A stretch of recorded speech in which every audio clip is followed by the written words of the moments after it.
Hello అండి, welcome to Vijaya Reddy vlogs. ఎలా ఉన్నారు? బాగున్నారా? నేనైతే చాలా చాలా బాగున్నాను. నిన్న దీపయజ్ఞం ఎలా జరిగింది చేయండి. ఇది మా అపార్ట్మెంట్లో దీపయజ్ఞం రోజు దీపాలు పెట్టారనమాట.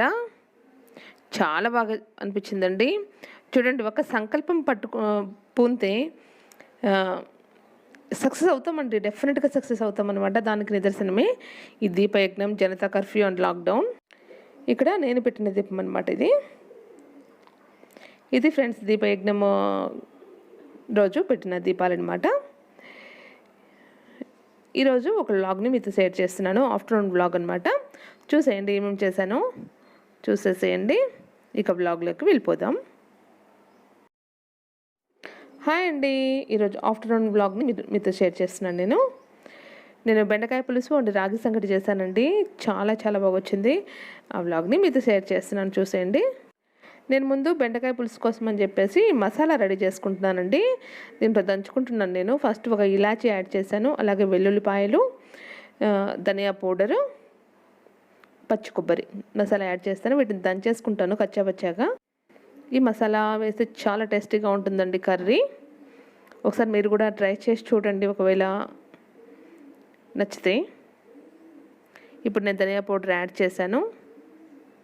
కచ్చాపచ్చాగా దంచుకోవాలన్నమాట. వీటిని మెత్తగా మెదగాల్సిన పని లేదు.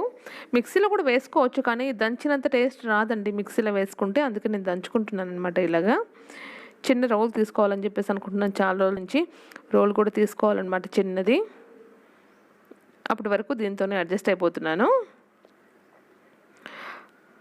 ఫ్రెండ్స్, ఈ వీడియో నచ్చినట్లయితే డెఫినెట్గా లైక్ చేయండి. మీ ఫ్రెండ్స్కి, ఫ్యామిలీ మెంబర్స్కి షేర్ కూడా చేయండి. ఈ రెసిపీ నచ్చినట్లయితే, అంటే బెండకాయ పులుసు నచ్చినట్లయితే మీరు ట్రై చేసి ఎలా వచ్చిందో కామెంట్ సెక్షన్లో షేర్ చేయండి. చూడండి, ఈ విధంగా కచ్చాపచ్చగా దంచుకోవాలన్నమాట మసాలాని. ఇక కర్రీ ప్రాసెస్ చూసేద్దాము. నేను కడాయి తీసేసుకొని అందులో ఆయిల్ యాడ్ చేసుకున్నానండి. ఆయిల్ వేడైన తర్వాత ఆవాలు, జీలకర్ర యాడ్ చేస్తున్నాను. ఇవి చిటపట్లాడిన తర్వాత ఇందులో పచ్చిమిర్చి, ఉల్లిపాయలు, కరివేపాకు యాడ్ చేసుకోవాలి. ఉల్లిపాయలు కొంచెం ఎక్కువ యాడ్ చేసుకుంటేనే బాగుంటుందండి. అందుకే నేను ఒక పెద్ద ఉల్లిపాయ యాడ్ చేస్తున్నాను. వీటిని బాగా ఫ్రై చేసుకోవాలి. లైట్ గోల్డెన్ కలర్ వచ్చేంత వరకు ఫ్రై చేసుకోవాలన్నమాట. ఇందులో నేను అల్లం వెల్లుల్లిపాయలు యాడ్ చేయట్లేదండి. అల్లం వెల్లుల్లి పేస్ట్ యాడ్ చేయట్లేదు. నేను వెల్లుల్లిపాయలు ఆల్రెడీ నేను కచ్చాపచ్చగా దంచి పెట్టేశాను కదా, అది సరిపోతుందన్నమాట. చాలా బాగుంటుంది. ఆనియన్స్ ఫ్రై అయిన తర్వాత ఇందులో నేను బెండకాయ ముక్కలు యాడ్ చేశానండి. బెండకాయ ముక్కలు అందులో పసుపు కూడా యాడ్ చేశాను. పసుపు అండ్ కారం, ఉప్పు యాడ్ చేసేసుకొని ఫ్రై చేసుకోవాలి బాగా. ఈ ఆనియన్స్లోనే ఫ్రై చేసుకోవాలి కొంచెంసేపు. నేను ఈ విధంగానూ ప్రిపేర్ చేస్తాను. ఇందులో చింతపండు గుజ్జు కూడా యాడ్ చేస్తానండి. ఇది పులుసు కాబట్టి. నేను ఒక్కోసారి పులుసు యాడ్ చేయకుండా ఓన్లీ టమాటో ముక్కలు యాడ్ చేసి మాత్రమే నేను కర్రీ కూడా ప్రిపేర్ చేస్తూ ఉంటాను అప్పుడప్పుడు. చేంజ్ ఉండాలి కదా, కర్రీస్ ఆల్వేస్ ఒకేలాగా చేయకూడదు కదా, అందుకోసం. ఈ బెండకాయలు కొంచెం ఫ్రై అయిన తర్వాత టమాటో ముక్కలు కూడా యాడ్ చేశాను. 1 టమాటో కట్ చేసుకొని యాడ్ చేశానండి. దీన్ని కూడా బాగా మగ్గనివ్వాలన్నమాట. జిగట కొంచెం తగ్గుతుంది. ఈ టమాటో బాగా మగ్గిన తర్వాత చింతపండు పులుసు యాడ్ చేస్తున్నాను. ఈ చింతపండు మనము ఒక చిన్న నిమ్మకాయ సైజ్ అంతా తీసుకుంటే సరిపోతుందండి, లేకపోతే పులుపు ఎక్కువ అయిపోతుంది. చూసుకొని యాడ్ చేసుకోండి. ఈ మొత్తం మిక్స్ చేసేసి బాగా బాయిల్ చేసుకోవాలి.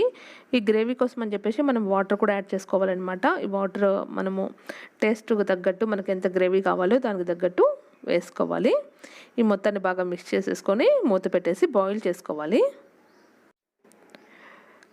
బాగా బాయిల్ అవుతుందండి, చిక్కబడింది కూడా.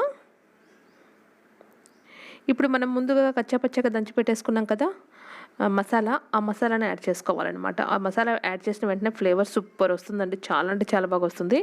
ఇలాచి అంత యాడ్ చేసాం కదా, కావాలంటే గరం మసాలా కూడా యాడ్ చేసుకోవచ్చు. అంటే చెక్క, లవంగాలు ఇట్లా ఉంటుంది కదా, వాటిని కూడా యాడ్ చేసుకోవచ్చు అనమాట. కానీ నేను అవి యాడ్ చేయలేదు, ఓన్లీ ఇలాచి మాత్రమే యాడ్ చేశాను. చాలా బాగా వచ్చింది కర్రీ. నచ్చినట్లయితే మీరు కూడా ఒకసారి ట్రై చేసి చూసుకోండి. కొంచెం ట్రై చేసుకోండి, నచ్చితే మళ్ళీ ఇంకోసారి కొంచెం ఎక్కువ ట్రై చేసుకుని సరిపోతుందన్నమాట. ఇవి పులుసు కూరలు కదా, ఈ లాక్డౌన్ టైంలో ఇలాంటి పులుసు కూరలు చేసేసుకుంటే మనకు కొంచెం కూర ఒదుగుతుందన్నమాట. చూడండి కూర ఆల్మోస్ట్ దగ్గర పడిపోయింది. ఇప్పుడు కొత్తిమీర చల్లేసుకొని స్టవ్ ఆఫ్ చేసేసుకుంటే కూర రెడీ అయిపోయింది అనమాట. మనకు బెండకాయ పులుసు రెడీ అయిపోయింది. దీన్ని వేరే బౌల్లోకి షిఫ్ట్ చేసేసుకొని మనము సంగటికి కూడా ప్రిపరేషన్ చూసేద్దాము. రాగి సంగటి అని చెప్పాను కదా, అది కుక్కర్లో చేశానండి ఈసారి రాగి సంగటి. నేను యాక్చువల్గా అయితే చాలాసార్లు నేను కుక్కర్లోనే చేస్తూ ఉంటాను. ఈజీగా అయిపోతుంది, త్వరగా అయిపోతుంది, బాగుంటుంది కూడా.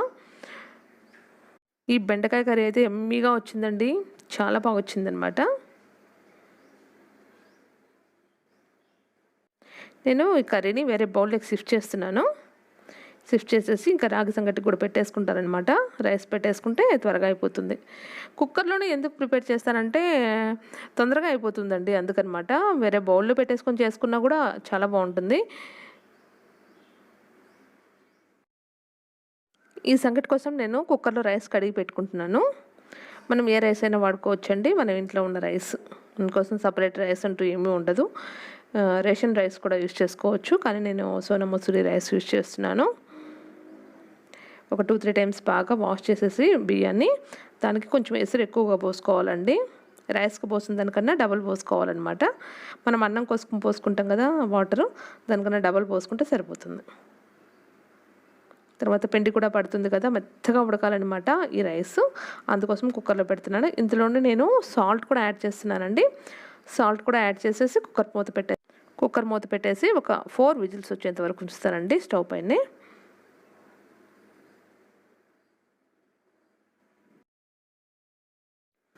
చూడండి, ఒక పని చేయబోతే ఇంకో పని అయిందన్నట్టు నాకు అయిన పరిస్థితి. కుక్కర్ విజిల్ వచ్చేసి అది ఎసురు కొంచెం ఎక్కువైంది కదా, ఎక్కువనే పోయాలి కదా, కుక్కర్ చిన్నగా అయిపోయింది. అంతా బయటకు చిమ్మేసింది అనమాట ఎసురు మొత్తం, గంజి. ఇదంతా ఇప్పుడు నేను క్లీన్ చేసుకోవాలన్నమాట. ఇలా ఉంటే అసలు నాకు వంట చేయాలనిపించదు, అందుకే ఇమ్మీడియట్గా క్లీన్ చేసేస్తున్నాను నేను. క్లీన్ చేసేసుకుంటే కొంచెం రిలీఫ్ అనిపిస్తుంది, బాగుంటుంది అనమాట. గోడంతా చిమ్మేసింది, అదంతా క్లీన్ చేస్తున్నాను అనమాట. క్లీన్ చేసేసి మళ్ళీ ప్రాసెస్ పెట్టేస్తాను. ఆ కుక్కర్ పైన క్లాత్ పెట్టింటే సరిపోయింది, నేను పడ్డదిలే అని చెప్పేసి అనే ఉద్దేశంతో నేను పెట్టలేదు. కానీ చిమ్మేసింది. ఒక పనికి రెండో పని అనమాట. పర్లేదులేండి, ఇంట్లోనే ఉన్నాం కదా, చేసేసుకోవడమే అనమాట.